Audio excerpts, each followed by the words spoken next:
But if accepted by Hamas, this proposal calls for the release of all remaining hostages immediately, but in no case more than 72 hours. So the hostages are coming back, and I hate even saying this from the standpoint, doesn't sound right, but it is so important to the parents. The bodies of the young men, I believe in almost all cases, the young men are coming back immediately. I met with parents. The parents felt as strongly about getting the body of their dead boy back as they did as though the boy were alive and well. It's so important to them. And it means the immediate end to the war itself, not just Gaza. It's the war itself. Under the plan, Arab and Muslim countries have committed, and in writing in many cases, but I actually would take their word for it. The people I mentioned, I'd take their word for it, to demilitarize Gaza, and that's quickly. Decommission the military capabilities of Hamas and all other terror organizations. Do that immediately. And we're relying on the countries that I named and others to deal with Hamas. And I'm hearing that Hamas wants to get this done too, and that's a good thing. And destroy all terror infrastructure, including the tunnels, weapons, production facilities. They have a lot of production facilities that we're destroying. They'll also help train local police forces in the areas that we're discussing right now, in particular in and around Gaza, working with the new transitional authority in Gaza. All parties will agree on a timeline for Israeli forces to withdraw in phases. They'll be withdrawing in phases. No more shooting, hopefully. As progress is made toward achieving these goals, Arab and Muslim nations need to be allowed the chance to fulfill these commitments of dealing with Hamas. They have to deal with them because they were the one group that we have not dealt with. I haven't dealt with them. But the Arab countries are going to, and Muslim countries are going to be dealing with Hamas, and I believe they've already been there. I think they probably have an understanding, and they haven't maybe mentioned that, but I would imagine they do, otherwise they wouldn't have gone as far as they've gone. If they're unable to do so, then Israel would have the absolute right and actually our full backing, the U.S. full backing. Marco's here, and a lot of our leaders are here, our great Vice President, Susie Wiles, Steve Witkoff, Jared Kushner. They've been so involved in this process. I don't think anybody else could have done it or even come close, but it's we're right there. We're right there. First time in thousands of years, I think you can probably say, if you really look into it, if you study back, if you're a scholar, you would say thousands of years. Israel would have my full backing to finish the job of destroying the threat of Hamas. But I hope that we're going to have a deal for peace. And if Hamas rejects the deal, which is always possible, they're the only one left. Everyone else has accepted it. But I have a feeling that we're going to have a positive answer. But if not, as you know, Bibi, you'd have our full backing to do what you would have to do. Everyone understands that the ultimate result must be the elimination of any danger posed in the region, and that danger is caused by Hamas. The tyranny of terror has to end, and this is, again, something that we're looking for. This is eternity. This is for forever. To ensure the success of this effort, my plan calls for the creation of a new international oversight body, the Board of Peace, we call it, the Board of Peace, sort of a beautiful name, the Board of Peace, which will be headed, not at my request, believe me, I'm very busy, but we have to make sure this works. The leaders of the Arab world and Israel and everybody involved asked me to do this, so it would be headed by a gentleman known as President Donald J. Trump of the United States. That's what I want, is some extra work to do, but it's so important that I'm willing to do it, and we'll do it right, and we're going to put leaders from other countries on, and leaders that are very distinguished leaders, and we'll have a board, and one of the people that wants to be on the board is the UK former Prime Minister, Tony Blair, good man, very good man, and some others, and they'll be named over the next few days, and it'll be quite the board. Working, everybody wants to be on it now. I don't know if that had anything to do. They named me and everybody else wanted to be on it. I guess they figure, well, he's a soft touch. He'll be easy to deal with. Working with the World Bank and others, it will be responsible for recruiting and training a new government that will be made up of Palestinians along with highly qualified experts from all around the world. Hamas and other terrorist factions will play no role in the board, but they'll play no role in the governance of Gaza at all, directly or indirectly. As you know, thousands of Hamas leaders have been killed and soldiers have been killed. And we can never forget October 7th, but thousands have paid the price for that. And now it's time to get our hostages back and get back to trying to build something that's really great and very important. In our meeting today, Prime Minister Netanyahu was very clear about his opposition to a Palestinian state. And he continuously mentions October 7th, and I understand that. Most people do. And I understand and respect his position on many things, but what he's doing today is so good for Israel. I notice that they have large crowds gathering in Israel all the time, and they have my name up. They like me for whatever reason, Bibi, I don't know, but they do like me. But they say two things: please get the hostages back and please end the war. They've had it. It's had it. So I think it's a very popular thing you do, because he's a warrior. He doesn't know about getting back to a normal way of life, but he is a warrior, and Israel's lucky to have him. But now the people want to get back to peace. They want to get back to normalization in a true sense. Several countries have foolishly recognized the Palestinian state. As you know, some of our European friends, allies, good people, but they're really, I think, doing that because they're very tired of what's going on for so many decades. They've been presidents and prime ministers for years, and during this time, having to do with the Middle East, all they're doing is talking about the same thing over and over. They want to see it get back. And nobody wants that more than me, or I believe Bibi too. But the people of Israel want it. They really want it. They want the hostages back. That includes the probably 32 bodies that we're talking about, 20 people that are living, 32 or so people that are dead, and they want to have peace. So let us not forget how we got here. Hamas was elected by the Palestinian people. Israel withdrew from Gaza thinking they would live in peace. Remember that a long time ago? They withdrew. They said, you take it. This is our contribution to peace. But that didn't work out. That didn't work out. It was the opposite of peace. They pulled away. They let them have it. And I never forgot that, because I said, that doesn't sound like a good deal to me. As a real estate person, I mean, they gave up the ocean, right? Ron, they gave up the ocean. They said, who would do this deal? And it still didn't work out. They were very generous, actually.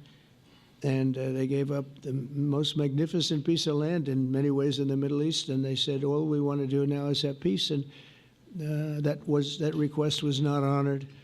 Instead of building a better life for the Palestinians, Hamas diverted resources to build over 400 miles of tunnels and terror infrastructure, rocket production facilities, and hid their military command posts and launch sites in hospitals, schools, and mosques. So if you went after them, you'd be after them, and you wouldn't even realize you ended up knocking out a hospital or school or a mosque.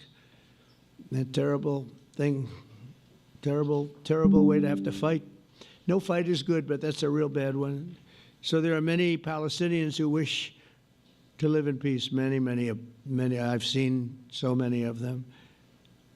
and they have support. And I challenge the Palestinians to take responsibility for their destiny, because that's what we're giving them. We're giving them responsibility for their destiny, fully condemn and prohibit terrorism and earn their way to a brighter future. They don't want the life that they've had. They've had a rough life with Hamas. If the Palestinian Authority does not complete the reforms that I laid out in my vision for peace in 2020, they'll have only themselves to blame. We're giving them an amazing footprint, and they have amazing support from the leaders of the Arab world and the Muslim world, the great leaders. These are great leaders. These are unbelievable leaders that have built great countries and very wealthy countries. What the future holds for the Palestinians, no one really knows, but the plan that we put forward today is focused on ending the war immediately, getting all of our hostages back, getting everything back. Hard to believe when you even say it, and creating conditions for durable Israeli security and Palestinian success. Israeli security is going to be involved. We're going to help you. We'll be there with you in terms of helping with security. We want to make sure it works. We just want to make sure it works. There shouldn't be a shot fired. Now, there will be, I guess, because that's the way it seems to be, but there shouldn't have to be within a few days. There shouldn't have to be a shot fired. And maybe for eternity. Wouldn't that be nice? I hope it's true. I can tell you the leadership of that region feels that there's a good chance of it being true. So this will lead to this agreement that we're talking about will lead to a sustainable long-term peace. No president in history has been a greater friend of the state of Israel than I have, in addition to negotiating the Abraham Accords. I like to say it that way because the real people, that's what they call Abraham. I would say Abraham, but it's so much nicer when you say Abraham. So much more elegant. But the Abraham Accords, they're amazing. Jared, you did that along with your group of geniuses, and nobody thought that could be done. We have 4 countries, and Sleepy Joe Biden didn't do a thing. He didn't even know what the hell they were. He should have had them filled up. But I think this will also lead to packing them. And who knows, maybe even Iran can get in there. I hope, we hope we're going to be able to get along with Iran. I think they're going to be open to it. I really believe that. But they could be a member. I long ago said, I'll bet you at some point Iran will be a member of the Accords. And little did I realize it was going to take this turn. That was some turn we did with the B-2s. But I think they might very well be there because it's a great thing for them economically. I recognize the eternal capital of Israel. I opened the American embassy in Jerusalem. That was something that everyone said would never be done, could never be done. Virtually every president for many, many years, for decades, would campaign on making Jerusalem the capital of Israel. They campaigned on it over and over. Is that right, Steve? Is that right? Everyone, and when they got to it, and I understand why now, because it was so. When I got to office, I campaigned on it too. I said, we're going to make it. And then I'd get calls from the leaders of various countries saying, please don't do it, please don't do it. It'll end the whole world, please don't do it.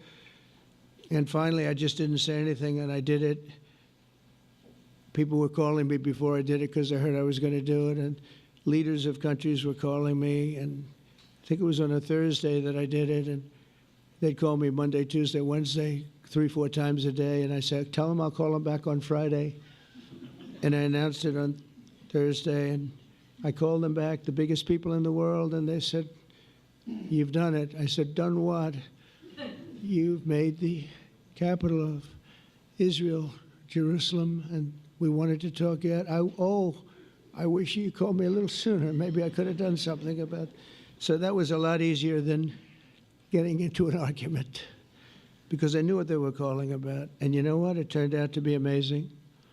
Everybody thought it was going to lead to the end of the world, right? The end of the world, Ron, that's what they said. It didn't lead to anything. It just led to something that I promised, and something that was very, very popular for Jewish people and a lot of other people, too. I recognize Israeli sovereignty over the Golan Heights, and I cut taxpayer funding to the corrupt United Nations Relief and Works Agency. And United Nations was interesting because, as you know, a few days ago they introduced me. Ladies and gentlemen, the President of the United States. I'm looking at my teleprompter, and the thing was dead, stone cold, dead.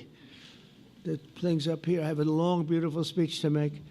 I'm back 30 feet back, and I'm saying, they're introducing me. There's nothing on my teleprompter. So, but I made a speech. I actually got good marks. You think Biden could have done that? I don't think so. I don't think he could have done that. I don't think too many people could have done it. But actually, it was actually more of a speech from my heart, if you want to know the truth. I think it was maybe better in certain ways because it was from the heart. It has to be from the heart. Otherwise, you're in big trouble. But I cut taxpayer funding for that very corrupt United Nations Relief and Works Agency, and nobody thought that would be done, and withdrew from the horrible Iran nuclear deal that was imposed upon Israel by Barack Hussein Obama and Biden. And I don't think Biden knew anything about it, though. I don't think he knows anything about it now, actually, if you ask him. He'd say, what is that? And we obliterated Iran's nuclear enrichment capacity, making it impossible for them to have a nuclear weapon, which they would have had probably in about 2 months from that. But I've never asked Israel to compromise its security, but we had big, strong talk. Nobody's been better to Israel. No president's been better to Israel than Donald Trump. But we had a long, strong talk, Bibi and I, and he understands it's time. It's time. History has shown. And the people of Israel want it. And the people of the Middle East want it. The people of enemies of Israel want it. But they don't have really too many enemies right now. And you know what? Many countries have gained great respect for Israel, for the way they fight, for the job they do, including me. I had respect anyway, but they gained respect. History has shown us that those who have relations with Israel have thrived, while those who have devoted resources and attention toward the destruction and even annihilation of Israel have languished. They haven't done well. Israel is not going anywhere. They're going to coexist with other people and countries in the region, from Syria to Lebanon to Saudi Arabia. The promise of a new Middle East is so clearly within our reach. This is the closest we've ever come to real peace, not fake peace, not political fool's peace. If we can get this difficult problem solved, the opportunities for all within that vast region of this world, it's a vast region, it's unlimited.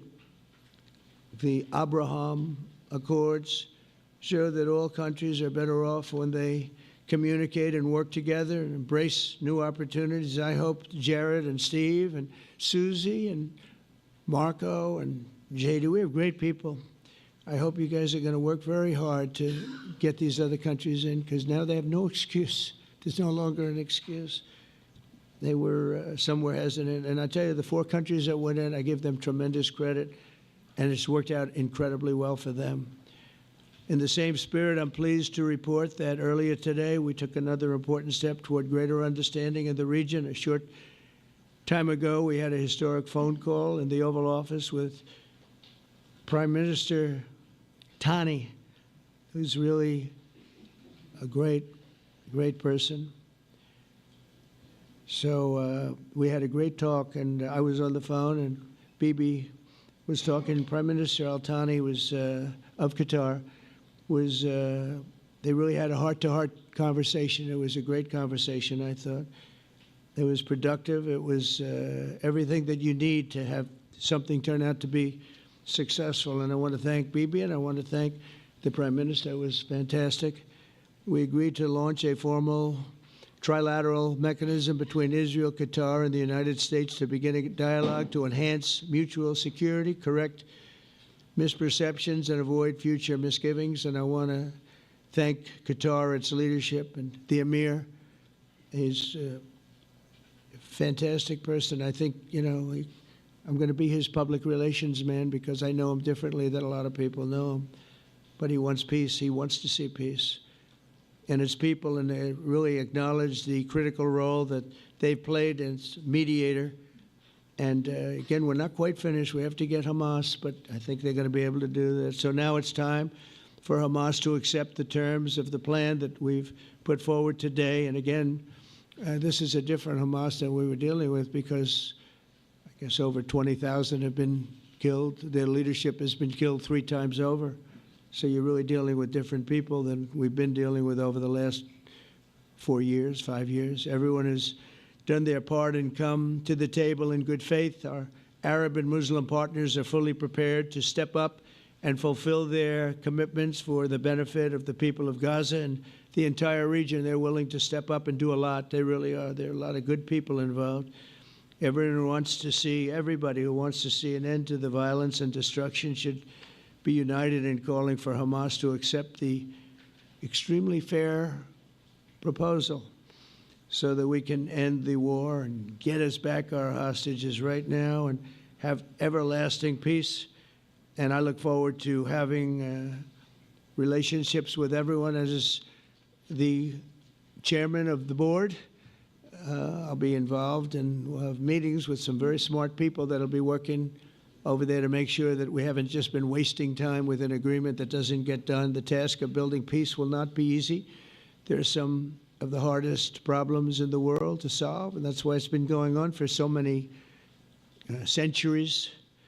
But too many lives are at stake not to try, and this was more than a try. I mean, I think this is something that gets done when you have virtually every country, and these are powerful, powerful countries that have a lot of money, and the money can make things happen.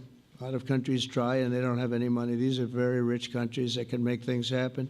So together we'll forge a much safer and more hopeful future for everybody, including Israel.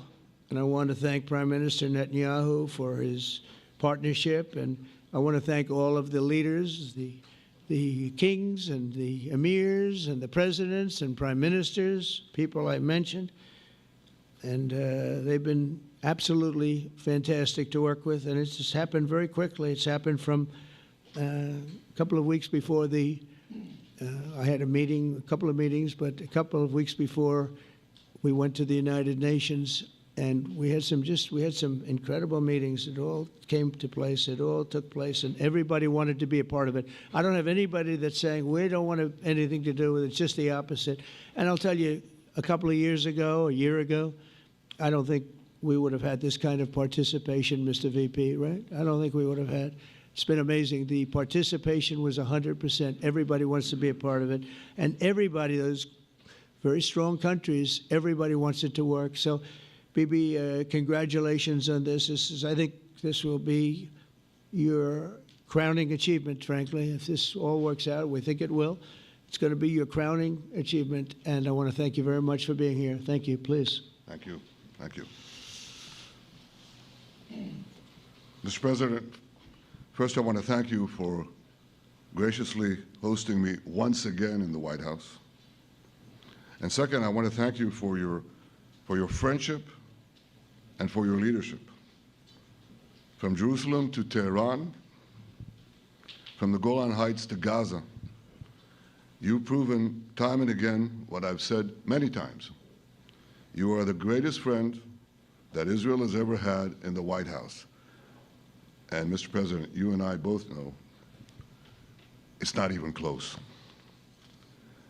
While you focus at home on making America great again, your leadership abroad is changing the world for the better, ending wars and advancing peace.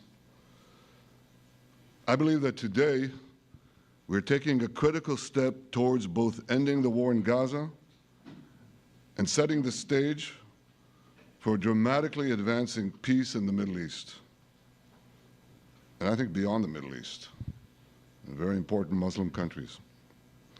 I support your plan to end the war in Gaza, which achieves our war aims. It will bring back to Israel all our hostages, dismantle Hamas's military capabilities, end its political rule, and ensure that Gaza never again poses a threat to Israel. We would not have achieved this turning point without the courage and sacrifice of our incredibly brave soldiers. They fight like lions to defend the people of Israel, and they serve on the front line in the war between civilization and barbarism. Mr. President, when our two countries stand shoulder to shoulder, we achieve the impossible. Just a few months ago, in Operation Rising Lion and Operation Midnight Hammer, we struck a decisive blow against Iran's nuclear and ballistic missile program. Your bold decision to send those B-2s made the region safer and the world safer. Now, under your leadership, we're taking the next step to win the war and expand the peace. Your plan is consistent with the 5 principles my government set for the end of the war and the day after Hamas. Everybody asks, what is your plan for the day after Hamas? Here's our plan. Passed it in the cabinet.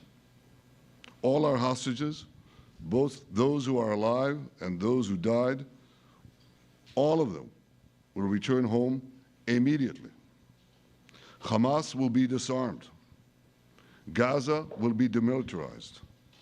Israel will retain security responsibility, including a security perimeter for the foreseeable future. And lastly, Gaza will have a peaceful civilian administration that is run neither by Hamas nor by the Palestinian Authority. If Hamas agrees to your plan, Mr. President, the first step will be a modest withdrawal, followed by the release of all our hostages within 72 hours. The next step will be the establishment of an international body charged with fully disarming Hamas and demilitarizing Gaza. I appreciate your willingness to lead the body, Mr. President. I really appreciate it because you have a lot of things to do, and this is important. And it reflects the confidence that this will give everyone, that things will be followed up on all the commitments made. The fact that you're taking this on, I think, helps a lot to make sure that everything flows in the direction that we want. Now, if this international body succeeds, we will have permanently ended the war. Israel will conduct further withdrawals linked to the extent of disarmament and demilitarization, but will remain in the security perimeter for the foreseeable future. I think we should understand that we're giving everybody a chance to have this done peacefully, something that will achieve all our war objectives without any further bloodshed. But if Hamas rejects your plan, Mr. President, or if they supposedly accept it and then basically do everything to counter it, then Israel will finish the job by itself. This can be done the easy way, or it can be done the hard way, but it will be done. We prefer the easy way, but it has to be done. All these goals must be achieved because we didn't fight this horrible fight, sacrifice the finest of our young men to have Hamas stay in Gaza and threaten us again and again and again with these horrific massacres. Mr. President, I was encouraged by your clear statement at the UN against the recognition of a Palestinian state. That would be an outcome that, after October 7th, would reward terrorism, undermine security, and endanger Israel's very existence. As for the Palestinian Authority, I appreciate your firm position that the PA could have no role whatsoever in Gaza without undergoing a radical and genuine transformation.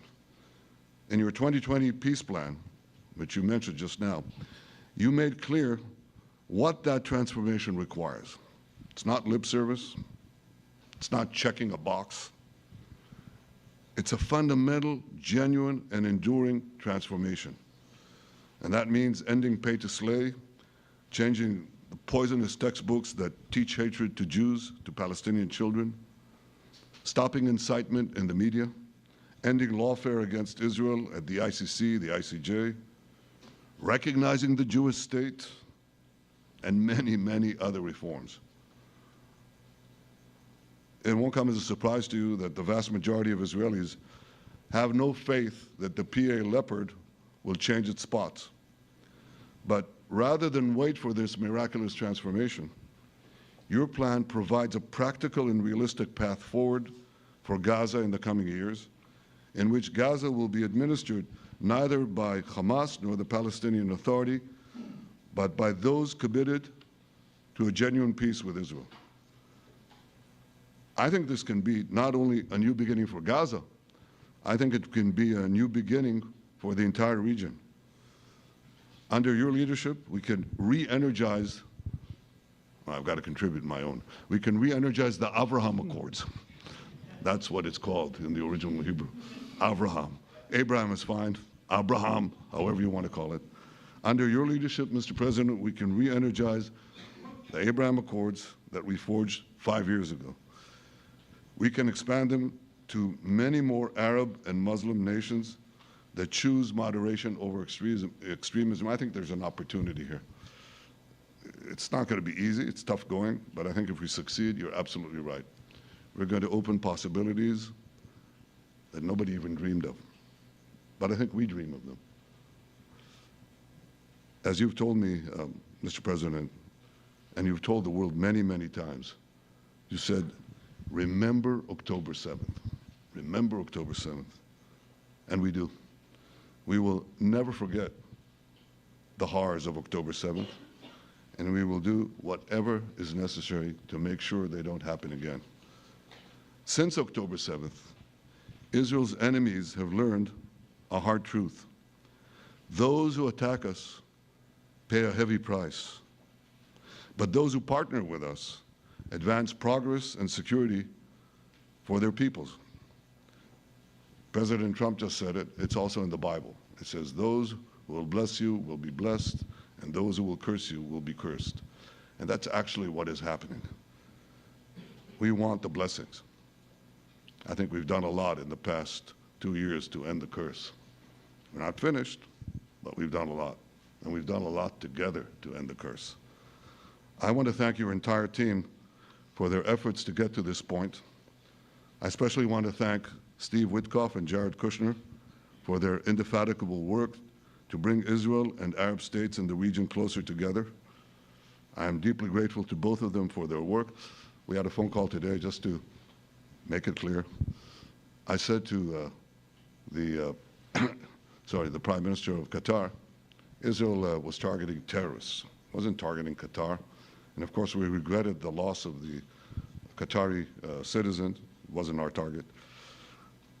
And I very much appreciate President Trump's proposal to have a trilateral body, the United States, Israel, and Qatar, to work out respective grievances. There are quite a few. But if we could try to mitigate them or put it on a different footing, I think that'll be good for everyone. Above all the people, the fine team, and many helpers who've done this, I want to thank you, Mr. President. History has already shown that under your leadership, Israel and America can change the face of the Middle East. And today I'm hopeful that your plan to end the war in Gaza will do so again and do so soon. It will free our hostages, end Hamas's tyranny in Gaza, and enable a more secure and prosperous future for the peoples of our region. Thank you, Mr. President. May God bless America. May God bless Israel. May God bless the indispensable alliance between our countries. And may I add in Hebrew, G'mal Chatima Tova, may we all be inscribed in the book of life. Thank you. Thank you very much, Bibi.